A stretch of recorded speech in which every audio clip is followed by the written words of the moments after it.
सर्वप्रथम सर्व स्वामी भक्तांचे पुन्हा एकदा खूप खूप मनापासून स्वागत आहे। खरंच आत्तापर्यंत आपण सर्वांनी ऐकलं आहे की स्वामी अशक्य असणारी गोष्ट ही शक्य करून दाखवतात, पण काहींना याच्यावरती विश्वास नाही।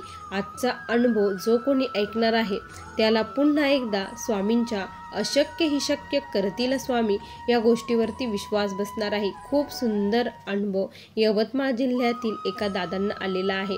खूप सुंदर अनुभव आहे, त्यामुळे हा अनुभव अगदी शेवटपर्यंत प्रत्येक स्वामी भक्ताने आज बघावा। चला तर मग या दादांच्या शब्दात या सुंदर अशा अनुभवाला आपण सुरुवात करूया। तत्पूर्वी तुम्ही जर आपल्या चॅनलवरती नवीन असाल तर सबस्क्राईब करायला विसरू नका, कारण असेच रोज स्वामींचे नवीन नवीन अनुभव या चॅनलवरती येत असतात। दादा म्हणतात, सर्वप्रथम सर्व स्वामी भक्तांना श्री स्वामी समर्थ। अनंत कोटी ब्रह्मांड नायक राजाधिराज योगीराज परब्रह्म भगवान श्री स्वामी समर्थ महाराज यांच्या चरणी त्रिवार वंदन। स्वामी भक्तांनो, आज मी माझ्या जीवनात सर्वात मोठा स्वामींचा साक्षात्कार अनुभव तुमच्यासोबत शेअर करत आहे। या अनुभवानंतरच मी स्वामी सेवेला लागलेलो आहे। या अगोदर मी कधीही स्वामींची सेवा केली नाही। स्वामी भक्तांनो, माझे नाव हनुमान महादेव नांदेकर असे आहे। मी यवतमाळ जिल्ह्यातील वणी तालुका, माझे गाव साखरदरा असे आहे। माझी पत्नी आणि मुले हे 2 वर्षापासून स्वामींच्या सेवेमध्ये होते, पण मी कधीही स्वामींची सेवा ही करत नव्हतो। पण म्हणतात ना, ज्यांना स्वामींना आपल्या जवळ घ्यायचं आहे, ज्याच्याकडून आपली सेवा करून घ्यायची आहे, त्याला कशाही प्रकारे स्वामी आपल्या जवळ घेत असतात। ज्याप्रमाणे गुरुचरित्रामध्ये आपण ऐकलं आहे की ज्या रजकाला स्वामी एक फोड उठवतात आणि त्याला दर्शनासाठी आपल्याकडे घेऊन येतात, अशाच प्रकारे माझं देखील घडलेलं आहे। स्वामी भक्तांनो, माझी जी खालची पाय आहे, जो जॉईंट आहे, घोट्याच्या मागं जो जॉईंट असतो पायाचा, त्या जॉईंटला आपला कांदा कसा असतो एवढी मोठी गाठ आलेली होती।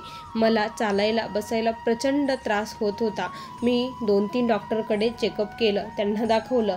डॉक्टर सर्वजण बोलू लागले की गाठ ही जॉईंटवरती आहे, त्यामुळे ऑपरेशन सक्सेसफुल ही होऊ शकत नाही, तुमचा पाय काढावा लागेल। त्यामुळे पाय गेल्यानंतर सर्व काही निकाम होणार। खूप भीती, खूप टेन्शन हे वाटत होतं। सर्व डॉक्टर हे असंच म्हणत होते। आता काय करायचं, खूप मोठा प्रश्न पुढे पडला होता। आपला पाय गमावा लागेल ही भीती मला प्रचंड सतावत होती। त्याच दरम्यान काय झालं की माझी पत्नी मला म्हटली, अहो तुम्ही एक काम करा, तारक मंत्राचं तीर्थ बनवायला सुरुवात करा आणि ते तीर्थ घ्या, बघा एकदा स्वामींवरती विश्वास ठेवून बघा। जर तुम्हाला प्रचिती आली नाही तर बघा, या तारक मंत्राने जे अशक्य आहे ते शक्य होतं। खूप भक्तांना प्रचंड अनुभव आलेले आहे। तुम्हाला जर अनुभव आला तर तुम्ही विश्वास ठेवा, नाही आला तर नका ठेवू, असं माझी पत्नी जेव्हा मला म्हटली त्यावेळेस नकळतपणे मलाही वाटलं।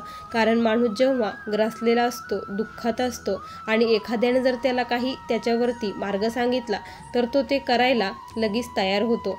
तसंच मीही तयार झालो आणि मी संकल्पित तारक मंत्राचे अनुष्ठान करायला सुरुवात केली। तारक मंत्राचं तीर्थ मी रोज बनवू लागलो। 11 वेळेस तारक मंत्र म्हणायचो, तीर्थ बनवायचो आणि ते तीर्थ प्राशन करायचो आणि थोडंसं तीर्थ त्या गाठीवरती रोज मी लावू लागलो होतो। अशी सेवा माझी सुरू झाली होती। आणि स्वामी भक्तांनो, तुम्हाला खरं सांगतो, हळूहळू मला त्या त्रासातून थोडीशी मुक्तता मिळू लागली होती। माझा त्रास हा कमी होऊ लागला आणि त्यानंतर हळूहळू गाठही कमी होऊ लागली। माझं तारक मंत्राचं हे चालूच होतं आणि माझी गाठ पूर्णपणे ही नाहीशी झाली। अशक्य असणारी गोष्ट शक्य फक्त स्वामींमुळे झाली।